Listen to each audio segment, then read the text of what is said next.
Could the Raptors become the sport in the six?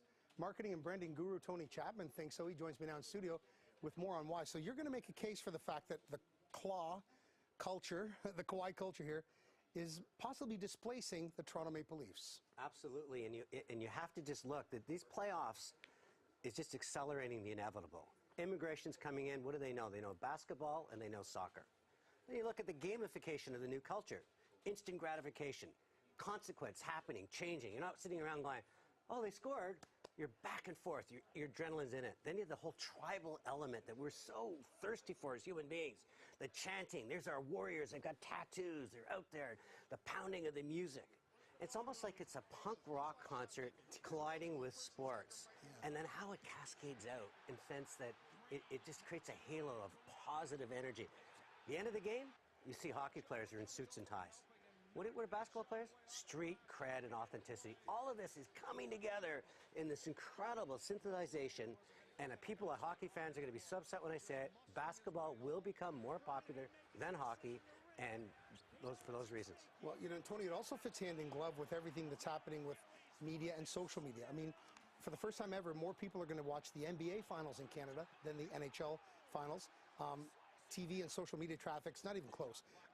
And we just heard a question from an American journalist at the press conference with Masai Ujiri.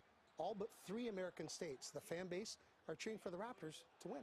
Absolutely, because we have this sort of we the North, we're the underdog, we've got this attitude, and Kawhi Leonard is making a statement, and talking about a will to win. See, with sports, we bask in reflective glory. When they win, we win. Now, when they lose, they lost. So it's funny, we go from we to they very quickly. Yeah, and right. You see a guy like Kawhi Leonard, he's our player. We're on the court with him.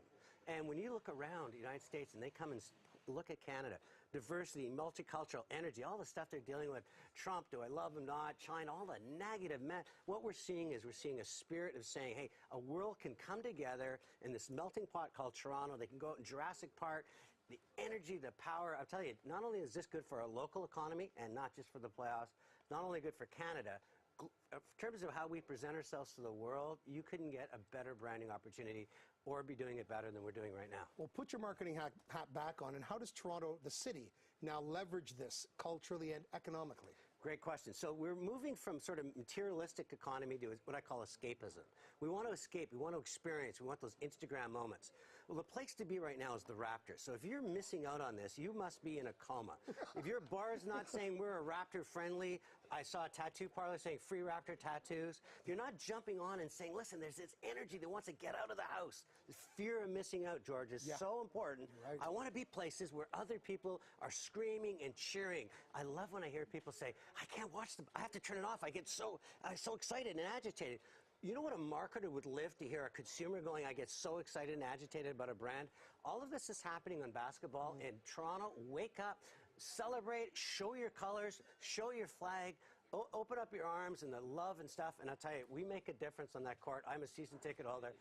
Basketball players come into Canada, where is this? And they show up and they go, this is the place to play. You know, what if Kawhi Leonard leaves and the team, let's say they tank, and they're, one and done, one-hit wonders. Now, the Leafs have stank for decades prior to this last few years. They still put the bums in the seats. They still sold all the merch. Can the Raptors do the same? I mean, can they bridge bad times if it gets really bad?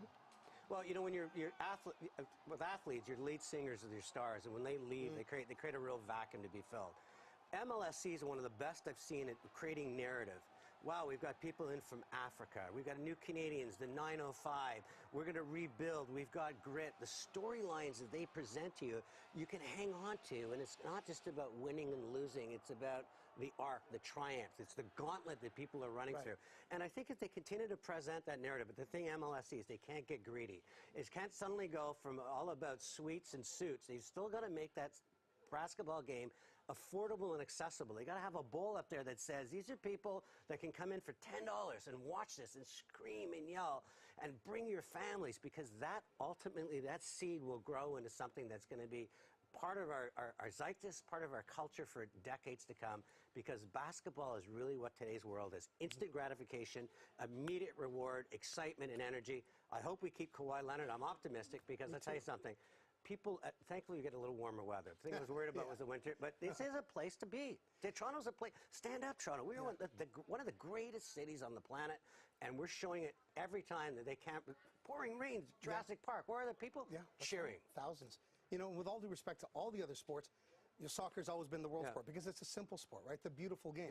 Basketball is a similar kind of vibe. Anybody can play it anywhere in the world, and the world has come to try. I mean, it's worked in lockstep with what this city's done as the mosaic, not the melting pot.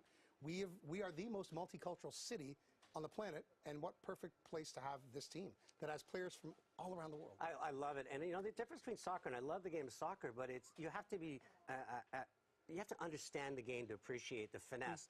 Basketball, you can come in the first day and it's like a pinball game to you. Yeah, that's what Matt Battier said. It goes back and forth, and you're going in there and you're going, I'm part of this, and the score is running, and people are bouncing off each other, and then over time, as you become a student of the game, you appreciate there's a lot of intricacies that go into it. But just coming in for the first time, it's exciting and energy. What's what humans want? Being on the cloud, typing all day. Get back out with people. We're social creatures. Yeah, drop the phone. Drop the phone. For a few minutes. Anyway, Tony, such a great chat. Thanks very much. And enjoy the games as the season. And the Raptor shoes, my friend. He's got it all. See, I'm not like you.